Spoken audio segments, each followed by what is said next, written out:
அவங்க பாருங்க 5 வருஷத்துக்கு முன்னாடியே அவங்க பண்ணி வச்சிருக்காங்க. இப்போ இறந்துட்டுன்னா இப்போ வந்து எப்ப சொல்லணும் அப்படின்னா ஒரு 6 மணி நேரத்துக்குள்ளார அந்த கண்ணை எடுத்துடணும். அவங்க சரோஜா தேவி அம்மா இன்னும் ஆக்சுவலா போலின்னு அர்த்தம். என்னோட நான் கண் டாக்டரா இருக்கிறதுல அவங்க இன்னும் வாழ்ந்துட்டு இருக்காங்க. என்ன ஒரு பியூட்டி அப்படின்னீங்கன்னா இந்த அவங்க 2 கண்ணும் கொடுத்துருக்காங்க. 87 வயசுல ரொம்ப ஹெல்த்தியா இருக்குதுங்க. அந்த கண்ணு வந்து அவ்வளோ ஆரோக்கியமா இருக்குது. ஒருத்தவங்க டொனேட் பண்ணாங்கன்னா அது வந்து 4 பேர்த்துக்கு வைக்கக்கூடிய தன்மை கூட இப்போ இந்த பிரசன்ட் டெக்னாலஜியில இருக்குது. பார்த்தா உங்களுக்கு ஒண்ணுமே தெரியாது, எடுத்த மாதிரியே தெரியாது. அந்த கண்ணை மூடி அழகா தூங்குற மாதிரிதான் இருக்கும். ஜஸ்ட் ஒரு 10 நிமிஷம் தான் இந்த ப்ரொசீஜர். இதான் கண்ணோட தோற்றம். இந்த முன்னாடிதான் இந்த கருவிழி இருக்கும். இந்த கருவிழியோட முன்பகுதி மட்டும்தான் எடுப்போம். இந்த என்டையர் கண்ணையும் சேர்த்து எடுக்க மாட்டோம். ஒரு யங்ஸ்டருக்கு தான் அதை டிரான்ஸ்பிளான்ட் பண்ண போறதா கேள்விப்பட்டேன். அவங்க வந்து அடுத்து இன்னொரு 60 வருஷம் 70 வருஷம் வாழ்வாங்க அந்த கண் மூலியமா. வணக்கம். இன்று நம்முடன் கண் மருத்துவர் டாக்டர் சசிகுமார் தேவராஜ் அவர்கள் நம்மோடு இணைந்துள்ளார். வணக்கம் சார். வணக்கம் சார். சரோஜா தேவி அம்மா உடைய இந்த மறைவு அப்படிங்கிறது வந்து எல்லோருக்குமே ஒரு பேரிழப்பு. அவங்களுடைய மறைவில் ஒரு விஷயம் என்ன அப்படின்னா அவங்க வந்து கண் தானம் பண்ணியிருக்காங்க அப்படிங்கிறத கேட்கவே ரொம்ப பெருமையாக இருக்குது. முதல்ல இந்த கண் தானம், அதுவும் ஒரு 87 வயதில் வந்து அவங்க வந்து மறைவு அடைஞ்சிருக்காங்க. இப்போ வந்து கண் தானம் பண்ணியிருக்காங்க. இந்த கண் தானத்துடைய ஸ்பெசிஃபிகேஷன்ஸ் என்னென்ன சார்? இதுக்கான ப்ரொசீஜர் என்ன? அவங்களுக்கு என்ன மாதிரி இந்த கண் தானம், இந்த டொனேஷன் என்ன மாதிரி நடந்திருக்கு? அதெல்லாம் கொஞ்சம் விவரமா சொல்லுங்க சார். ரொம்ப சந்தோஷம். இந்த கண் தானம் பத்தி பேசுறதுக்கு முன்னாடி சரோஜா தேவி அம்மாவோட ஆத்மா சாந்தி அடையணும். அவங்க ஒரு big tribute to her and அவங்களோட ஃபேமிலிக்கு. அண்ட் அவங்க பீங் அ செலிபிரிட்டி, அவங்க இதோட முக்கியத்துவம் தெரிஞ்சு அவங்க வந்து அந்த கண் தானம் பண்ணியிருக்காங்கன்னா அது என்ன இம்பாக்ட் கொடுக்குதுங்கிறத மட்டும் நான் சொல்லிடுறேன். நம்ம பார்வை குறைபாடு நிறைய காரணத்தினால வரலாம். இது கருவிழினால பார்வை இழந்தவங்க 6 கோடி பேர் இருக்காங்க. கிட்டத்தட்ட தமிழ்நாடோட என்டையர் பாப்புலேஷன் வந்து பார்வை இல்லாம பார்வை குறைபாடோட இருந்தாங்கன்னா எப்படி இருக்கும்னு யோசிச்சு பாருங்க. இதுல வந்து நமக்கு கிடைச்சிட்டு இருக்கிற கண்கள் வந்து ரொம்ப ஒரு 30,000 இருந்து 40,000 கண் தான் என்டையர் இந்தியாலேயே கிடைக்குது வருஷத்துக்கு. ஸோ அவ்வளோ பெரிய பேக்லாக் இருக்குது. புதுசா இன்னும் வந்து வருஷம் ஆட் ஆகிட்டே இருக்காங்க. ஸோ நான் அந்த பார்வை இழந்தவங்களை ஈஸியா நம்ம வந்து இந்த மாதிரி ஒருத்தர் டொனேட் பண்ணாங்கன்னா மட்டும்தான் அவங்களுக்கு பார்வை கொடுக்க முடியும். வேற ஏதோ செயல் இதனால ஒரு லென்ஸை வச்சு நம்ம வந்து கருவிலியை நம்ம மாற்றவே முடியாது. இன்னும் வந்து அதுக்கான டெக்னாலஜி நாம் ட்ரை பண்ணிட்டு இருக்கிறோம். இன்னும் செயல்பாட்டுக்கு வரல. ஸோ யாரோ ஒருத்தவங்க இருந்தவங்க நல்லா வாழ்ந்தவங்க போறதுக்கு முன்னாடி ஒண்ணு கொடுத்துட்டு போறாங்க இல்லையா, ஒரு சொத்து கொடுத்துட்டு போற மாதிரி இது. அவங்க சரோஜா தேவி அம்மா இன்னும் ஆக்சுவலா போலின்னு அர்த்தம். என்னோட நான் கண் டாக்டரா இருக்கிறதுல அவங்க இன்னும் வாழ்ந்துட்டு இருக்காங்க. இது என்ன ஒரு பியூட்டி அப்படின்னீங்கன்னா இந்த அவங்க 2 கண்ணும் கொடுத்துருக்காங்க. 87 வயசுல ரொம்ப ஹெல்த்தியா இருக்குதுங்க. அந்த கண்ணு வந்து அவ்வளோ ஆரோக்கியமா இருக்குது.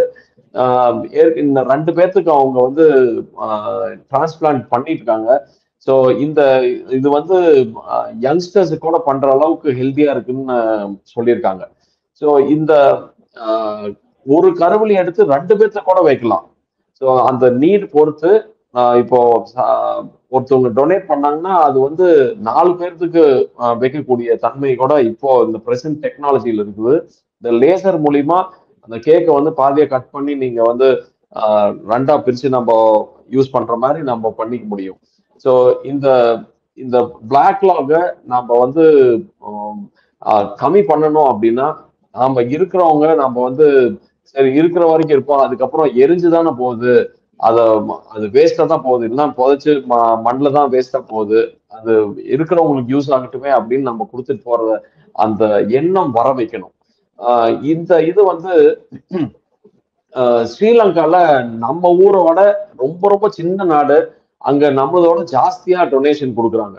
அங்க வந்து ஒரு வருஷத்துக்கு 2000 கண் நமக்கு வந்து தானமா நமக்கு கொடுக்குறாங்க அங்க இருந்து. ஸோ நீங்க பாருங்க, அது காரணம் என்னன்னா அந்த புத்திசம்ல வந்து ஒரு புத்தா எழுதியிருக்காரு, நீங்க உங்க கண்ணை வந்து இந்த தலைமுறை நீங்க போறதுக்கு முன்னாடி இன்னொரு தானம் பண்ணிட்டு போனீங்கன்னா அடுத்த ஜென்மத்துல உங்களுக்கு வந்து பார்வை நல்லா கிடைக்கும் அப்படிங்கிற ஒரு ஐதீகம் இருக்குது. அதனால தேடி தேடி கொண்டாந்து கொடுத்துட்றாங்க. அமெரிக்காலயும் நிறைய இது நடக்குது. இது என்னன்னா ஆப்ஷன் அவுட் அப்படிங்கிற ஒரு இது இருக்குது. இறந்ததுக்கு அப்புறம் அவங்க வந்து எனக்கு பண்ண வேண்டாம் அப்படின்னு சொன்னாங்கன்னா தான் அவங்க பண்ண மாட்டாங்க. இல்லைன்னா அவங்க வந்து கார்னியல் டிரான்ஸ்பிளான்ட் அவங்க எடுத்துருவாங்க, கார்னியா வந்து எடுத்துருவாங்க. இது அப்படியே முழு கண்ணையும் எடுக்கிற ஒரு இது கிடையாது. ஒண்ணு பார்த்தா உங்களுக்கு ஒண்ணுமே தெரியாது, எடுத்த மாதிரியே தெரியாது. அந்த கண்ணை மூடி அழகா தூங்குற மாதிரி தான் இருக்கும். ஜஸ்ட் ஒரு 10 நிமிஷம் தான் இந்த ப்ரொசீஜர். எப்போ பண்ணணும்? இப்ப எனக்கு வந்து ஆசையா இருக்குது, நானும் பண்ணணும் அப்படின்னா ஒரே சிம்பிள் இது. அந்த கார்னியல் ஐ டொனேஷன் இது ஒரு ஹெல்ப் லைன் இருக்குது. நாம இப்போ நாங்க வந்து ஈரோட்ல ஒரு ஈரோடு ஐ பேங்க்னு ஒன்று வச்சிருக்கோம். சிமிலர்லி சென்னையில அகர்வால் ஹாஸ்பிட்டல் இருக்கு, அரவிந்த் ஐ ஹாஸ்பிட்டல் இருக்கு. ஒவ்வொரு ஊர்லயும் நம்ம ஐ பேங்க்ஸ் இருக்கு. இந்த ஐ பேங்க்ஸுக்கு நீங்க கூகுள் பண்ணா இப்ப எல்லாம் எங்கெங்க இருக்குதுங்கிறது தெரிஞ்சிடும். ஃபோன் பண்ணி சொன்னீங்கன்னா அவங்க ஒரு ஆன்லைன்லயே ஒரு ஃபார்ம் அனுப்பிச்சிடுவாங்க. ஃபில்அப் பண்ணி எனக்கு வந்து இன்ட்ரெஸ்டடா இருக்கிறேன் அப்படின்னு சொல்லிட்டு நீங்க அந்த இது அனுப்பிச்சுட்டீங்கன்னா போதும். நீங்களும் ஒரு ஐ டோனருங்கிற ஒரு சர்டிபிகேட்டும் கொடுத்துட்றோம். ஸோ இப்போ எப்போ நம்ம வந்து ஐ டொனேஷன் இப்போ இறந்துடுறோம், இறந்துட்டுன்னா இப்போ வந்து எப்போ சொல்லணும் அப்படின்னா ஒரு 6 மணி நேரத்துக்குள்ளார அந்த கண்ணை எடுத்துடணும். இப்போ வந்து கண் தானம் பண்ணணும் அப்படின்னு முடிவு பண்ணிட்டோம்னா, நம்ம வீட்லயே யாரோ ஒருத்தர் தவறிட்டாங்க, கண் தானம் பண்ணணும் அப்படின்னு முடிவு பண்ணிட்டோம்னா, அதுல யாரு முக்கியமா அவங்க குழந்தைங்களோ யாரு அவங்கள்ட்ட வந்து ஒரு கன்சென்ட் வாங்கிட்டு நீங்க நெக்ஸ்ட் வந்து ஃபோன் பண்ணி அந்த ஹெல்ப் லைனுக்கு ஃபோன் பண்ணீங்கன்னா ஒரு 10 மினிட்ஸ்ல வந்துருவாங்க. 6 மணி நேரத்துக்குள்ளார எடுத்தாகணும். அத அண்ட் அவங்க தலை வந்து அவங்க படுக்க வச்சிருக்காங்க இல்லையா, அது தலையை கொஞ்சம் லைட்டா எலிவேட் பண்ணி ஏதோ தலகாணி இது வச்சு படுக்க வைக்கிறது நல்லது. அண்ட் அந்த கண்ணை மூடிட்டு கண்ணு மேல வந்து ஒரு ஈரமான ஒரு காட்டன் காட்டன் பேடை ஈரமான காட்டன் பேடை கண்ணுக்கு மேல வச்சிட்டீங்கன்னா கண்ணு உணர்ந்து போகாம இருக்கும், கண்ணு ட்ரை ஆகாம இருக்கும். ஸோ அது வந்து ரொம்ப ரொம்ப முக்கியமானது. அண்ட் அதுக்கப்புறம் அந்த முடிஞ்ச அளவுக்கு ஃபேன் நேரா ஃபேன் இல்லாத மாதிரி பார்க்க முடிஞ்சதுன்னா அது நல்லது. பிகாஸ் கண்ணு ட்ரை ஆகாம இருக்கிறதுக்கு அதெல்லாம். இல்லைன்னா அந்த வெட் காட்டனை கொஞ்சம் கொஞ்சம் நீங்க ஈரப்படுத்தி வச்சுட்டு இருக்கணும் டில் நாங்க வந்து எடுக்கிற வர வரைக்கும். ஸோ அந்த இதை வந்து என்ன பண்ணோம்னா அந்த கண்ணில் இப்போ பாத்தீங்கன்னா இந்த இதான் கண்ணோட தோற்றம். இந்த முன்னாடிதான் இந்த கருவலி இருக்கும். இந்த கருவலியோட முன்பகுதி மட்டும்தான் எடுப்போம், இந்த என்டையர் கண்ணையும் சேர்த்து எடுக்க மாட்டோம். ஸோ இந்த முன்னாடி இருக்க வெறும் கண்ணாடி மட்டும் தான் எடுப்போம். அண்ட் ஒரு கான்டாக்ட் லென்ஸ் வச்சிருவோம், அது கருவலி இருக்கிற மாதிரியே தான் இருக்கும். ஸோ உங்களுக்கு ஒரு எந்த ஒரு டிஸ்பிகர்மெண்ட் எதுவுமே இருக்காது. ஸோ இந்த இந்த இதுதான் யாரு எடுக்கலாம் அப்படின்னு பாத்தீங்கன்னா யாரு எல்லாருமே ஐ டொனேஷன் கொடுக்கலாம். ஏதாவது இப்போ ஒரு வைரல் இன்ஃபெக்ஷன்னால அவங்க இறந்துருக்காங்க, ஒரு ரேபீஸ் வந்து ஒரு ஹெச்ஐவி வந்து இறந்துருக்காங்க அப்படின்னா தென் அவங்களுக்கு வந்து அவங்கள்ட்ட இருந்து நாங்க எடுத்துட்டு போவோம். தென் பேஷண்ட்டுக்கு இன்னொரு ஹியூமனுக்கு டிரான்ஸ்பிளான்ட் பண்ண மாட்டோம், நாங்க வந்து இந்த ரிசர்ச் பர்பஸஸ்க்காக யூஸ் பண்ணிக்குவோம். ஸோ இதுதான் வெரி சிம்பிள் மெத்தடுங்க. நம்ம எடுத்து நம்ம வந்து இன்ட்ரெஸ்டடா இருந்ததுன்னா கூகுள் பண்ணி எங்க கார்னியல் ஐ பேங்க் இருக்குங்கிறத நம்ம ஊர் பக்கத்துல இருக்கிற கார்னியல் ஐ பேங்க் இருக்குன்னு பார்த்துட்டு எனக்கு எஸ் ஐ எம் இன்ட்ரெஸ்ட்னு போட்டீங்கன்னா ஒரு அப்ளிகேஷன் ஃபார்ம் ஆன்லைன்லயே ரெஜிஸ்டர் பண்ற மாதிரி வரும். அவங்க பாருங்க 5 வருஷத்துக்கு முன்னாடியே அவங்க பண்ணி வச்சிருக்காங்க. ஸோ அந்த பண்ணனாலதான் அவங்க ஃபேமிலிக்கு தெரிஞ்சிருக்கு, அவங்க இன்ட்ரெஸ்டடா இருந்திருக்காங்கன்ட்டு.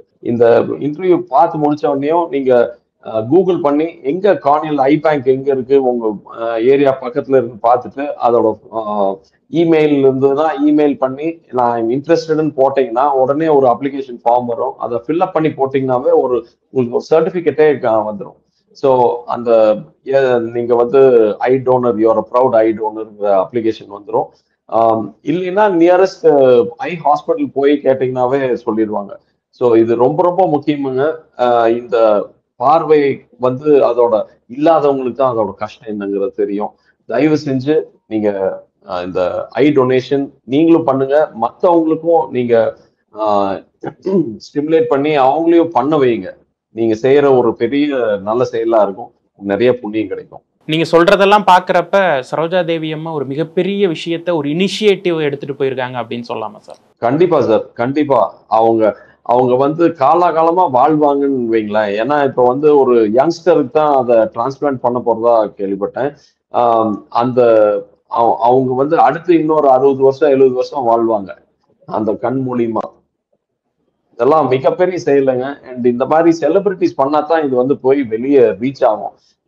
அதுக்காக நார்மலா இருக்கிறவங்க பண்ணக்கூடாதுன்ட்டு இல்லை. நாம நாமெல்லாம் நம்மளுக்கு ஒரு விழிப்புணர்வு வரணுங்கிறதுக்காக சரோஜா தேவிமா வந்து அந்த இதை பண்ணியிருக்காங்கன்னு எனக்கு தோணுது. அதுக்கு ஒரு மிகப்பெரிய தைரியமும் ஒரு பெருந்தன்மையும் வேணும் இல்லையா? கண்டிப்பாங்க. அவங்களுக்கு மட்டும் இல்ல, அவங்க ஃபேமிலி மெம்பர்ஸுக்கும் ஒரு பெரிய பெரிய மனசு வேணும்.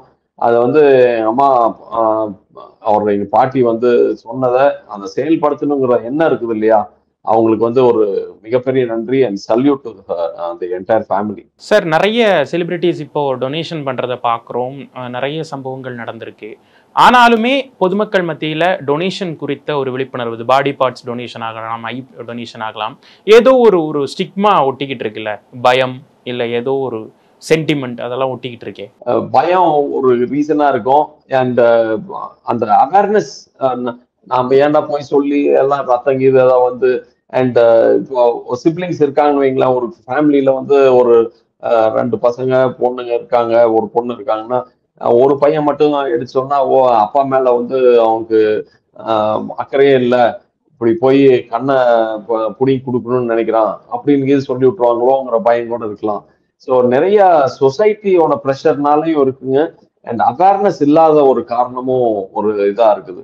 பிகாஸ் இது அந்த கம்ப்ளீட் கண்ணையும் எடுக்கிறது இல்லை, உங்களுக்கு வந்து எந்த ஒரு டிஸ்பிகர்மெண்ட்டும் இல்லைங்கிறது நிறைய பேருக்கு தெரியறது இல்லை. ஸோ அது இந்த இன்டர்வியூ மூலயமா அவங்களுக்கு தெரியுங்கிற நம்பிக்கை எனக்கு இருக்கு. ஒரு ஐ பேங்க் செஞ்சு அதை வந்து செயல்பாட்டு கொண்டாடுறதுக்கு மினிமம் ஒரு 60-80 லட்சம் ரூபா ஆகுது. நம்ம வந்து ஐ டொனேஷன் கொடுத்தாங்கன்னா தானே, அதானே வந்து ரா மெட்டீரியல், அது கொடுத்தாங்கன்னா தானே நமக்கு வந்து அது முழுமையா திருப்தி அடைய முடியும். ஏன்னா இது வந்து ஒரு சோஷியல் சர்வீஸ்னாலதான் பண்ணிட்டு இருக்கிறோம். சார், இப்போ நீங்க மறுபடியும் ஒரு விஷயம் சொல்லிட்டு இருக்கீங்க, ஐ டொனேஷன் பண்றப்ப எடுத்தது மாதிரியே தெரியாது அப்படின்னு ஒரு விஷயம் சொல்றீங்க. சாமானிய மக்களுக்கு இன்னும் கொஞ்சம் புரியுற விதமா, அது இன்னும் எவ்வளவு எஃபெக்டிவா மக்களுக்கு போய் சேரணுமோ அந்த மாதிரி கொஞ்சம் சாமானியமா புரியுற மாதிரி சொல்ல முடியுமா சார்? ஏன்னா வந்து ஒரு கண்ணை எடுக்கிறோம், ஒரு உறுப்பையே எடுக்கிறோங்கிறப்ப அதுல மாற்றங்கள் எதுவும் இருக்காதுன்னு நீங்க சொல்றீங்க. ஆமா.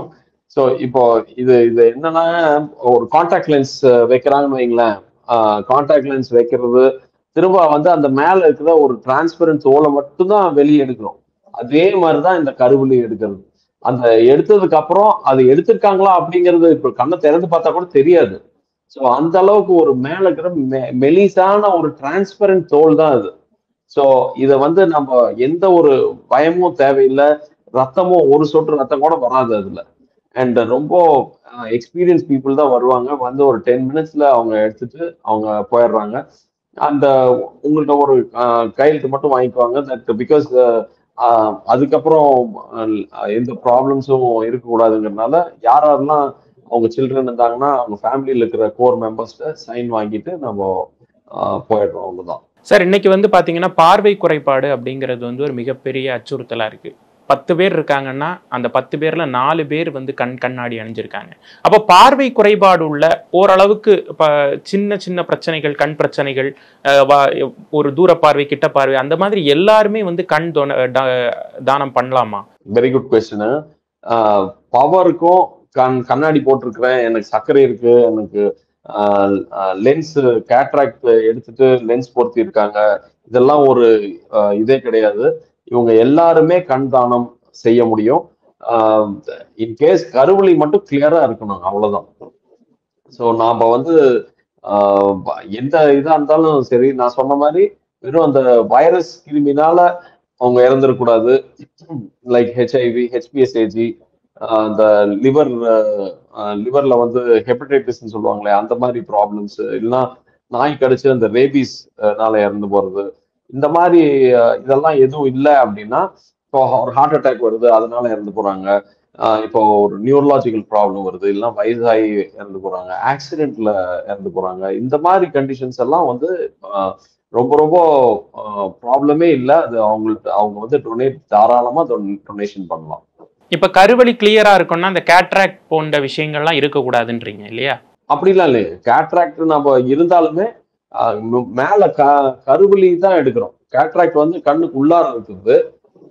மேல இருக்கிற தோலை மட்டும்தான் எடுக்க போறோம். ஸோ கேட்ராக்ட் இருந்தாலும் சரி, கேட்ராக்ட் இருந்து அதை ஆப்ரேஷன் பண்ணி லென்ஸ் வச்சிருந்தாலும் சரி, உள்ள சர்க்கரைனால நரம்பு விழித்திரை பாதிப்பு இருந்தாலும் சரி, எதா இருந்தாலும் நம்ம வந்து இந்த கண் தானம் பண்ண முடியும். சார், இவ்வளவு நேரம் டொனேஷன் பத்தி பேசணும். இப்போ போஸ்ட் டொனேஷன் நீங்க பார்த்துருப்பீங்களே, நீங்களே நிறைய பார்த்துருப்பீங்க. நிறைய பேருடைய வாழ்க்கை வந்து அப்படியே டிரான்ஸ்ஃபார்ம் ஆனதை பார்த்துருப்பீங்க. அந்த ஒரு கண்ணு கிடைச்சதுனால அவங்க வாழ்க்கையே வந்து பெரிய ஒரு விஷயம் மாறுதல் ஏற்பட்டிருக்கும். அந்த மாதிரி உங்களுடைய அனுபவத்துல நீங்க பார்த்தவங்களை பத்தியான ஸ்டோரிஸ் எங்களுக்கு பகிர முடியுமா சார்? Absolutely sir. இப்போ ஒரு ஒரு சின்ன எக்ஸாம்பிள்ங்க, என்னோட ஃப்ரெண்டோட ஒய்ஃப், அவங்களுக்கு வந்து ஒரு ஹெரிட்ரி ஐ ப்ராப்ளம். அது உங்களுக்கு அந்த ஹெரிட்ரி ப்ராப்ளம்னால அவங்க பார்வை வந்து அப்படியே ஒரு ஸ்கிரீனை போட்ட மாதிரி இருக்கும். அவங்க தெரியும். இப்போ நம்ம கண்ணாடியை வந்து சுடுதண்ணியில குளிச்சதுக்கு அப்புறம் பாத்தீங்கன்னா ஒரு முகம் பார்க்குற கண்ணாடி ஃபாக் ஆயிரும் இல்லையா, அந்த ஃபாக் ஆன மாதிரி இருக்கும். ஏதோ தெரியுமே தவிர கிளியரா தெரியாது. அவங்களுக்கு வந்து இந்த அந்த கருவிழி மாத்தி வச்சு ஆப்ரேஷன் பண்ணதுக்கு அப்புறம் அவங்களுக்கு இருக்கிற சந்தோஷம்னா அவ்வளவு மிகப்பெரிய சந்தோஷம். சின்ன வயசு, ஒரு 25 வயசு 30 வயசு அவங்களுக்கே வந்து இந்த ப்ராப்ளம் வந்துருச்சு. ஸோ இதுக்கு வந்து ஒரு புண்ணியமா வந்து அந்த கண் கொடுத்ததுனாலதான் அவங்களுக்கு வந்து இந்த பார்வை திரும்பி வந்தது. இதே மாதிரி ஒரு குழந்தை பிறந்த குழந்தைக்கு பார்வை குறைபாட்டு இருக்கு கருவிழினால. அது ஒரு ஜெனட்டிக் டிசீஸ். இது அந்த எந்த ஒரு தப்புமே செய்யாத ஒரு குழந்தைக்கு இந்த பார்வையை கொடுத்தோடனையும் அவங்களுக்கு வந்து அவங்க அம்மாவை ஃபர்ஸ்ட் டைம் பாக்குறாங்கிற சந்தோஷத்துல அவங்க அவ்வளோ ஆனந்தம். அவங்க குழந்தைக்கும் சந்தோஷம், அவங்க பேரண்ட்ஸுக்கும் ரொம்ப ரொம்ப சந்தோஷம். இந்த மாதிரி நிறைய இது வந்து நம்ம சொல்லிட்டே போகலாம். அந்த அனுபவங்கள் வந்து அமேசிங்கா இருக்கும். இதெல்லாம் நாம அவங்க மக்கள் பார்த்தாங்கன்னா தான் ஐயோ நாமளும் கொடுக்கணும் அப்படிங்கறத தோணும்னு நினைக்கிறேன். சரோஜா தேவி அம்மா வந்து நினைவுகளை மட்டும் விட்டு செல்லல, அவங்க கண்ணையும் இந்த பூலகத்திற்கு விட்டு செல்றாங்க. அதன் மூலமாக இன்னும் பல ஆண்டுகள் அவங்க வந்து இன்னும் நம்மளோட வாழ்ந்துகிட்டு தான் இருப்பாங்க அப்படிங்கிறத நீங்க சொன்னீங்க. ரொம்ப பெருமையா இருக்கு. அம்மாவுடைய இந்த தியாகம் வந்து என்றென்றும் நினைவு கூறப்படும். உங்களுடைய நேரத்திற்கும் கருத்திற்கும் ரொம்ப நன்றி. நன்றி சார், நன்றி. எனக்கு இந்த வாய்ப்பு அளித்ததுக்கு ரொம்ப நன்றி. அண்ட் சரோஜா தேவி அம்மாவோட ஃபேமிலிக்கு ஆழ்ந்த வருத்தங்கள் அண்ட் நன்றிகள். தேங்க்யூ.